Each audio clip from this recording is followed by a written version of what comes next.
Hello, rock and rollers. Welcome to the 34th ElectroJet Rock Show. We're doing Great or Not So Great Pink Floyd. I'm your humble host, Jett Electro. And I have with me from LA, Professor Electro. How's it going, Professor? It's going okay. What's up, everybody? Don't forget to subscribe to our channel. Thanks for coming along for the rock and roll ride. Really appreciate your support. Okay, Great or Not So Great Pink Floyd. Oh, of course, great. Yeah, our title, I'll admit, it's for all you Amazon delivery people that get Amazon delivery. You guys will get it. And also, we're getting making fun of Bezos, I guess, a little bit. Maybe I shouldn't say that. So yeah, Pink Floyd. To me, they're phenomenal. There's only one record I will probably put on, though. I'm not going to go out of my way to put on a Pink Floyd record, and that one would be Animals. But Pink Floyd has a lot of interesting things. First of all, there's the whole Syd Barrett thing. He was like the hip poet. He was like the super duper hip dude in London in '67 in swinging London. But then the band got going and it was going good, and then he did too many psychedelics in 1 week and just totally turned his brain into mush. So he couldn't function. So then they got David Gilmour in the band, and he's always been the new guy in the band. This is my opinion. He's a phenomenal guitar player, legendary. I can go on and on about him.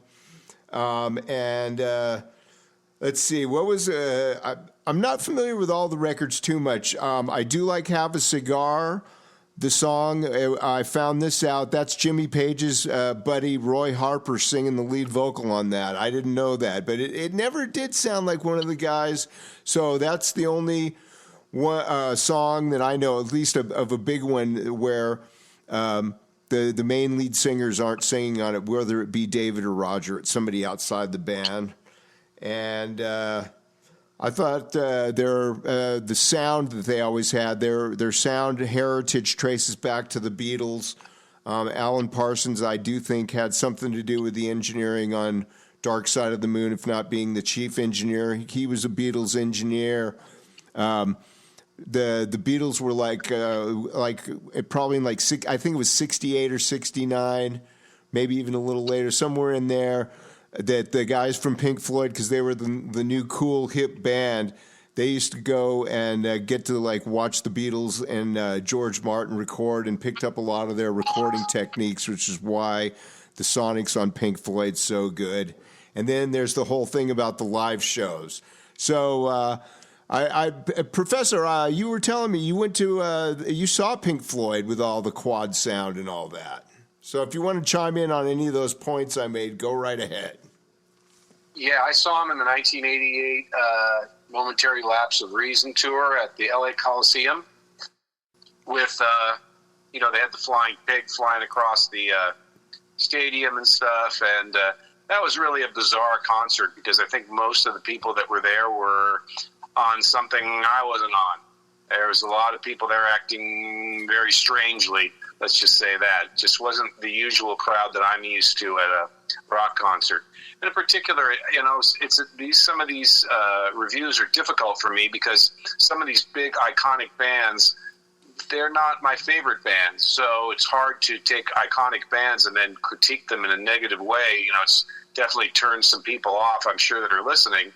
But for me, that kind of slow, psychedelic, spacey kind of music, it just, for me, this is just my opinion, of course, it's not really for me because it's kind of a downer. On the other hand, obviously Pink Floyd is a huge iconic band. They were around for a long time. They sold a lot of albums. They put on a lot of concerts. So it's hard to say they're not great.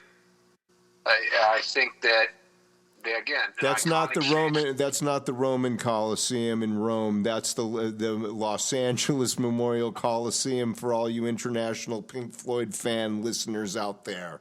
Yeah, we got to maybe be a little more specific. But yeah, that's phenomenal. So how many people were there now? Coliseum holds what for a concert? How many people would you say were there?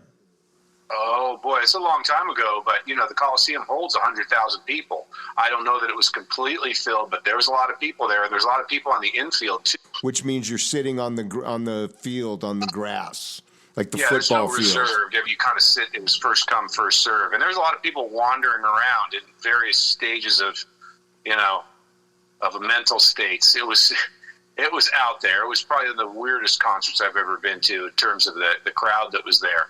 People flopping around on the ground like fish, in some cases, and spinning around. They had a lot of the Grateful Dead people there, kind of doing their spinning, dancing, and stuff. It was a very different kind of show. But again, it was a great show, great stage show, great sounds, great sound. They had the quad sound system, which is kind of revolutionary for its time. But again, it wasn't my favorite concert. But then again, that's just my take on it. It doesn't mean that they're not great. So I got to say that they're great. We got to really look at the whole picture, the whole package. Yeah, I would say that. What about the lyrics? Yeah, lyrics oftentimes very interesting. Again, kind of out there, but interesting. A lot of symbolism, a lot of metaphors. But so yeah, I got to say that they're great, definitely. So with that, I just want to remind you guys to like and subscribe. This is Jett signing off from Las Vegas with the Professor and Rock and Roll!